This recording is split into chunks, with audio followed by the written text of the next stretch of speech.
Okay, update for you. Actually, plans have changed. This is the red van that we've been traveling in. Everything is pulled out. You can see our floor. You can see the pockets where the batteries would sit so that they don't slide around if you have to hammer on the brakes. You can see some of the electrical hanging out there.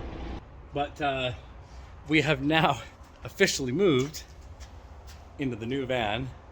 The cabinetry barely fit. We actually had to shoehorn it in because this one still has the interior panels where this van does not.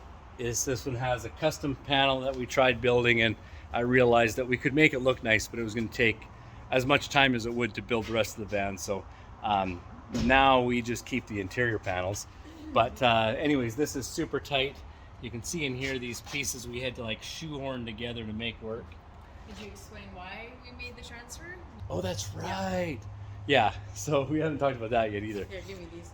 We were going to take both vans back to Edmonton, but the day that we replaced the starter, when we went to start it, it was turning, and it wouldn't kick in. And this van has always started like 2 or 3 turns, it's up and running, like 30 seconds or a minute. And when it did, all of a sudden we had a lot of white smoke coming out the back. And that's one of two things. Most likely head gasket, but it can also be how the fuel's burning. Because if the fuel's not burning right, then white just indicates that you're pushing out a lot of gasoline that isn't being burnt. Your air to fuel ratio is off. And when I put my hand in front of it, it was very dry, not wet like it would be if it was steam from head gasket. Anyway, we've been driving it. It's been great since until about 2 days ago. It started to get really bad. We're pretty sure there's a crack between the valves in the head, which is very common.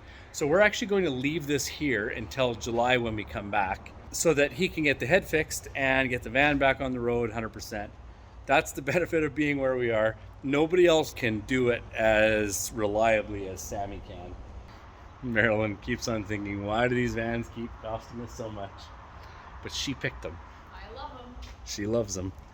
Anyways, to do with the limo Previa, we're actually going to come back in July.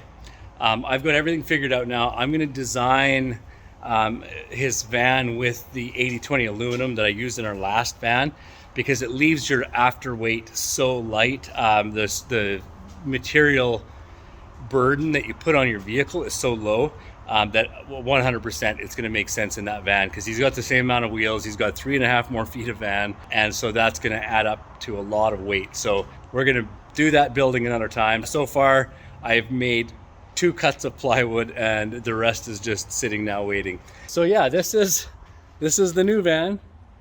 Brown interior. I'm going to climb in the front seat here.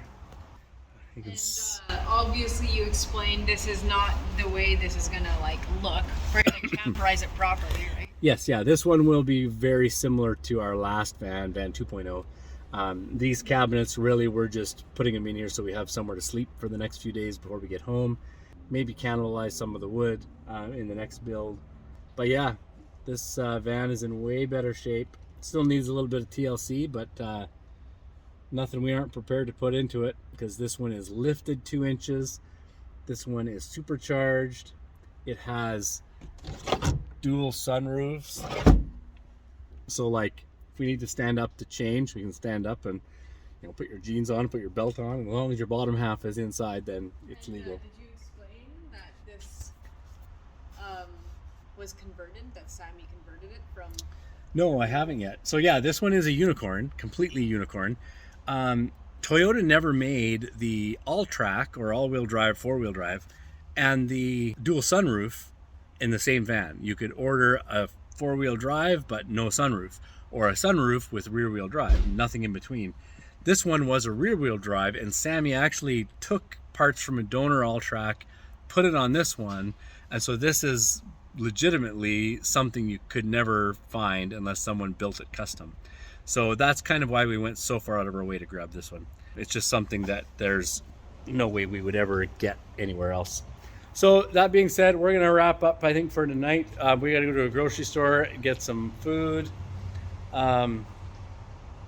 Oh, even Sammy's neighbor has a Previa. That's hilarious. It's Previa Central here. So yeah, we gotta go get some food. We need to get some cream. We need to go get go to Office Depot, print off a bill of sale so that we can print this and bring it across the border and It's still open. do duty and all of that. Yeah, we might have to go tomorrow morning if it's not. But until next time, or until later tonight, whichever, if we decide to do an update again.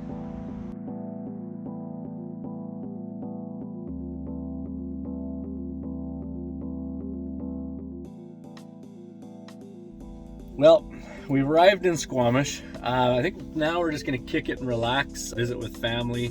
Probably go to my sister's art battle tonight. I'll be taking some video, so maybe we'll wrap this video up with some of that. Maybe stay tuned because something unexpected happens tomorrow. Oh yes, yeah. So we roll into town and a friend calls us up and instantly tried to push a plan on us that's hard to say no, but we'll explain that in the next video.